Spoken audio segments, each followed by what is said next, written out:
안녕하세요. 오늘도 치치쌤의 치치쌤입니다. 반갑습니다. 오늘 이렇게 영상을 튼 이유는 제가 어저께 라이브 방송 때 사전공지로 부모 상담 꿀팁을 대방출을 하겠다라고 말씀을 드렸었는데 Q&A를 받느라고 꿀팁을 전달을 많이 못 드린 것 같아서 오늘 꿀팁을 총정리하려고 이렇게 영상을 준비했습니다. 제가 사실 부모 상담에 관련된 영상은 엄청 많이 올렸어요. 이렇게 엄청 많이. 그래서 이 영상을 꼭 먼저 보고 오시기를 추천드리고요. 제가 가상으로 부모 상담을 시뮬레이션 한 영상도 있어요. 그것도 꼭 보고 오시기를 추천드립니다. 되도록이면 중복되는 내용은 안 하려고 하고요. 혹시나 중복되는 내용이 있더라도 양해 부탁드립니다. 그럼 시작하겠습니다. 영아반이랑 유아반 상담이 있는데 영아반 상담의 경우에는 아이 중심적으로 질문을 많이 하세요. 우리 아이가 친구를 무는지, 우리 아이가 친구를 때리는지, 우리 아이가 밥을 잘 먹는지, 편식은 안 하는지, 우리 아이가 지금 기저귀를 떼야 되는 시기인가요? 이렇게. 그리고 유아반의 경우에는 주변 친구랑 비교를 많이 해서 물어보세요. 혹시 주변 친구들에 비해서 어떠한가? 주변 친구들은 한글을 뗐는데 우리 아이는 어떤가? 약간 이렇게 주변 친구를 비교해서 많이 물어보세요. 주변 친구들이랑 어떻게 노는가? 그리고 영유아 같이 물어보시는 질문이 이제 갈등 상황에서예요. 갈등 상황에서 우리 아이가 어떻게 하는지랑 갈등 상황 속에서 친구랑 친구에게 어떻게 행동하는지를 물어보시고. 그래서 선생님들이 꼭 갖고 계셔야 되는 게 아이를 관찰하고 그걸 정리해 놓으셔야 돼요. 이 아이가 어떤지. 그리고 영화반 같은 경우는 연령별 특성보다는 개월수별 특성을 정리해 두시면 좋아요. 그리고 유아반 같은 경우는 연령 특성 이렇게 미리 정리를 해 두시면 도움이 됩니다. 부모 상담에 앞서서 제가 꼭 당부드리고 싶은 말씀이 있는데 부모 상담뿐만이 아니라 모든 사건, 사고들은 반드시 원장님과 상의를 하신 후에 시행을 하셔야 돼요. 뭐 제가 지금까지 올렸던 배변 훈련이든 뭐 아이가 다쳤을 때든 어떤 행동이든 다 그 원만의 원칙이 있을 거예요. 그래야지 나중에 뒤탈이 없어요. 그 모든 책임은 원장님이 지실 수 있기 때문에 반드시 원장님과 상의를 하셔야 돼요. 분명히 맞는데 원장님이 원칙이 있어요. 그래서 그거를 꼭 따르셔야 돼요. 그래서 제가 어떻게 하라고 했다고 해도 반드시 원장님이랑 상의를 하셔야 되고 저 또한 그래요. 제가 알고 있는 지식이 있더라도 어저께 가장 많이 하셨던 질문 중에 하나가 문제 행동에 대해서 어머님께 어떻게 전달을 해야 되나요? 우선은 이거를 말씀드리기에 앞서서는 아까 말씀드린 것처럼 이 문제 행동 또는 뭐 우리가 치료 같은 거죠. 언어 치료를 권하거나 뭐 놀이 치료를 권하고 싶은데 어떻게 얘기를 해야 될까요? 이런 부분은 무조건 원장님이랑 상의를 하셔야 돼요. 내가 네 어머님 하고서 상담을 잘 끝난 것 같아. 근데 이 엄마가 이걸 가지고 기분이 나중에 나빠서 컴플레인을 걸 수도 있어요. 원장님. 왜냐면 내가 엄마와 신뢰도를 쌓은 지가 한 달밖에 안 됐어요.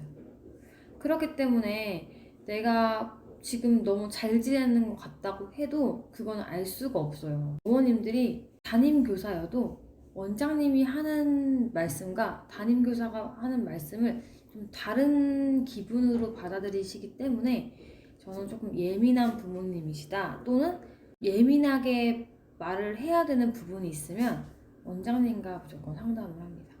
자, 근데 문제 행동에 대해서 만약 내가 상담을 해야 돼요. 문제 행동에 대해서 어떻게 어머님께 말씀을 드리면 좋은가? 우선은 그 전에 미리미리 언지를 주셔야 돼요, 어머님한테. 네. 근데 이게 제가 그랬잖아요. 신학기 상담할 때 섣불리 말하면 안 된다. 이게 제가 말을 하지 말라는 게 아니었어요.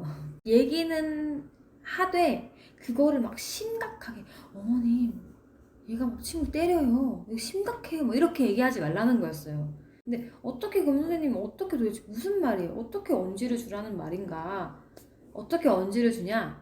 그냥 알림장 쓰듯이 일상생활 속에서 전화통화를 하든 아니면 뭐 알림장을 쓰든 그때 그냥 어머니 오늘 우리 땡땡이가 이런 논리 했는데 뭐 이런 상황도 있었고 저런 상황도 있었어요. 근데 어떤 상황에서 친구랑 갈등 상황이 있었는데 뭐 친구를 조금 때렸다. 이런 식으로 그냥 주저리 지나가듯이 그냥 그렇게 어머님께 미리미리 예고를 해드려야 돼요. 그래야 나중에 상담할 때 어머님이 그거를 적어 오실 거예요, 아마. 원장님이 요즘에 땡땡이가 자주 친구를 때린다는데 아직도 좀 때리나? 어떻게 집에서 해야 될까? 약간 이렇게 물어보실 거예요. 그래서 아이의 문제 행동에 관해서는 미리미리 언지를 조금씩은 주셔야 돼요. 그래야지 나중에 평소에 얘기가 없다 갑자기 상담하려고 하는데 어머니 사실은 그동안 친구를 때렸어요 이러면은 어머니 입장에서는 왜 얘기를 안 했어요? 그렇게 생각할 수도 있어요. 그렇기 때문에 그 전에 미리미리 예고편처럼 약간 예방주사처럼 어머님한테 조금씩 언지를 하셔야 돼요. 그러고 나서 상담할 때 어머님한테 쉽게 얘기를 할 수가 있습니다. 그리고 이런 문제 행동에 대해서는 선생님들이 꼭 하셔야 되는 게 그거에 대한 해결책도 어머님한테 꼭 드려야 돼요. 그리고 두 번째로 많이 물어보셨던 게 느린 아이들. 느린 아이는 어떻게 이야기를 해야 되나? 언어나 뭐 이런 게 느린 아이는 어떻게 얘기를 해야 되냐면 대개의 부모님들이 사실 아이가 느린 거는 어느 정도 알고는 있어요. 그래서 아마 그걸 질문을 하실 거예요. 그럼 그 질문에 대한 솔루션을 주시면 돼요. 뭐 언어가 느리면 언어 발달을 위해서 어떻게 해야 되는지 얘기를 하시면 되고, 되도록이면 치료에 관해서는 선생님이 얘기를 안 하시는 게 좋아요. 굳이 내가 하고 싶다면, 아니면 또는 어머님이 물어보신다면 혹시 언어 치료가 필요한가요? 라고 물어보신다면 만 2세반의 경우에는 1학기는 우선 상황을 지켜본다고 해야 돼요. 1학기, 왜냐면 그 만 2세에서 3세 넘어가는 시기에 말문이 확 트는 경우가 많아요. 그러니까 그 만 1세에서 만 2세 2학기 사이에 말이 확 트는 애들이 많거든요. 그래서 그런 부분들은 조금 지켜본다고 해야 되고, 그리고 이거를 상담을 하기 전에 왠지 물어볼 것 같아, 엄마가. 언어 치료를. 애가 좀 말이 느려서. 그럼 어떻게 대답을 해야 되는지 좋은지 원장님께 반드시 물어보셔야 돼요, 이거는. 그래서 언어 치료 같은 건 되도록이면 교사가 얘기를 안 하는 게 좋아요. 왜냐면 이게 또 어머님이 물어보신다고 해서 내가 섣불리 치료 받으셔야 될 것 같아 이렇게 얘기하면 엄마가 진짜 기분 나빠하세요, 이거. 우리 애가 문제가 있는 애라는 건가? 약간 이런 식으로. 그래서 이런 치료적인 거는 괜히 선생님이 얘기해가지고 나중에 컴플레인 들으면 안 되니까 원장님이랑 얘기를 하도록 하고, 이 아이가 언어가 조금 느려서 왠지 상담 때 얘기를 할 것 같으면 원장님께 미리 여쭤보세요. 혹시 엄마가 치료에 대해서 물어보시면 이걸 제가 답변을 어떻게 드리면 좋을까요? 그래서 언어가 조금 느린데 어떻게 해야 돼요? 하는 아이들이 있으면 그거는 그냥 언어 발달에 도움이 되는 솔루션을 어머니께 말씀드리면 돼요. 저 같은 경우는 어떤 걸 많이 드렸냐? 동화책 읽는 거. 근데 동화책을 그냥 읽으면 안 돼요. 뭐 옛날에 누가 살았습니다 들고 읽는 게 아니라 아이랑 소통하면서 읽어야 돼요. 여기 이 동화책에 누가 있을까? 옛날에 이런 집에 살았을 때 이 집 모양이 어떻지? 약간 이런 식으로 동화 구현하면서 아이랑 소통하면서 동화를 하셔야 되고, 두 번째는 엄마가 아이랑 너무 바쁘시겠지만 10분, 아니 단 5분이라도 아이와 마주보고 대화하는 시간을 가지라고 했어요. 그 대화하는 시간이 이렇게 마주보고 대화해도 되고, 아니면 놀이, 역할놀이를 마주보고 하셔도 되고. 그래서 엄마가 말을 굉장히 많이 하시고 수다쟁이가 되어야 한다고 저는 그렇게 얘기를 했었고, 그리고 동요 같은 것도 많이 틀어주면 되는데 동요를 그냥 들으면 안 돼요. 엄마가 같이 불러야 돼요, 아이랑. 그 언어 발달을 언어 자극을 계속 시켜줘야 된다고 이야기를 했습니다. 뭐 이것뿐만이 아니라 뭐 다른 것도 마찬가지. 느린 아이, 뭐 우리 아이가 조금 소근육이 다른 아이들에 비해서 조금 약한 것 같은데 이런 거 어떡할까요? 이런 것도 마찬가지. 그냥 솔루션을 얘기해 주시면 돼요. 뭐 점토 놀이도 도움이 굉장히 되고요. 그리고 퍼즐도 도움이 되는데, 퍼즐은 어떤 퍼즐이 있냐? 애기들 퍼즐 있어요. 꼭지 퍼즐이라고 이렇게 찝어가지고 하는 그런 퍼즐. 그것도 소근육 발달에 굉장히 도움이 많이 되고, 그것뿐만 아니라 색종이 꾸기기, 뭐 신문지 꾸기기, 뭐 여러 가지가 있어요. 이거 선생님이 찾아보시면 돼요. 인터넷에 굉장히 많이 나와 있어요. 언어 발달이 도움이 되는 거, 뭐 근육에 도움이 되는 거, 뭐 등등등 이런 게 많기 때문에 이런 걸 선생님이 정리하셔가지고 어머님한테 알려주시면 돼요. 그다음에 세 번째가 있어요. 세 번째 어떤 질문이 많았냐? 무난한 아이. 무난한 아이는 어떻게 해야 되나요?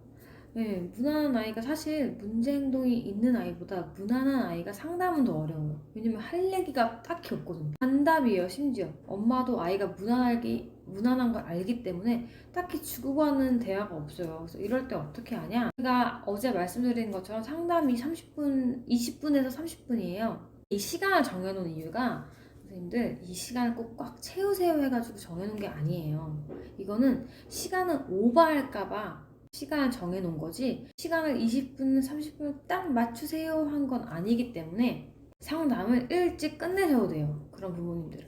네, 근데 뭐 그렇다고 해서 뭐 5분 만에 전화통화가 끊으라는 얘기는 아니고요. 상담을 꼭 굳이 상담 시간을 채울 필요는 없다는 이야기예요. 무난한 아이는 어떻게 이야기를 하면 좋은가? 아이의 관찰을 하루 일과 어땠는지, 어떤 놀이를 자주 하는지도 좀 적어보시고, 아이가 어떤 음식을 좋아하는지, 사실 이렇게 적어놓으면 할 말이 되게 많아요. 뭐 어떤 음식을 좋아하는지, 어떤 음식을 싫어하는지, 뭐 어떤 친구랑 놀이하는지, 그리고 어떤 놀잇감을 주로 노는지, 아니면 어떤 놀잇감을 주로 안 노는지, 이런 것도 조금 적어서 좀 주시고, 이 아이의 특성과, 그리고 이 아이가 만 2세다, 그럼 만 2세의 특성, 뭐 만 3세다, 만 3세의 특성을 쫙 적어가지고 어머님이랑 소통하시면 돼요. 그리고 또 뭘 물어볼 수가 있냐? 가정에서 어떻게 행동하는지, 가정에서 형제가 있는지, 형제랑은 다툼은 없는지 이런 것도 저는 여쭤보거든요. 그래서 혹시나 뭐 다툼이 있을 때 어머님은 어떻게 훈육을 하시는지도 저는 물어봐요. 평소에 어린이집은 가고 싶어는 하는지 또는 뭐 아이가 어린이집의 하루 일과를 집에서 어떻게 전달하는지도 그런 거를 많이 물어보시고 또 알려주시고 이렇게 생각해보면 참 무난한 아이들도 물어볼 게 되게 많죠. 하루 일과를 이렇게 좀 정리해 두시고 또 아이 특성과 그 연령의 특성을 좀 정리해 두시면 선생님들이 상담하실 때 도움이 많이 되실 거예요. 네, 오늘 이렇게 부모 상담에 대한 꿀팁은 여기까지고요. 혹시나 궁금하신 부분이 있으시면은 인스타 DM으로 많이 보내주시면 제가 아는 선에서 친절하게 답변을 드리도록 하겠습니다. 이메일도 많이 주시긴 하는데 제가 이메일을 잘 확인을 안 해요. 그리고 제가 커뮤니티에 학부모 상담에 관련된 이벤트를 공지를 해드렸어요. 커뮤니티를 꼭 확인해주세요. 그럼 오늘 이야기는 여기까지입니다. 감사합니다.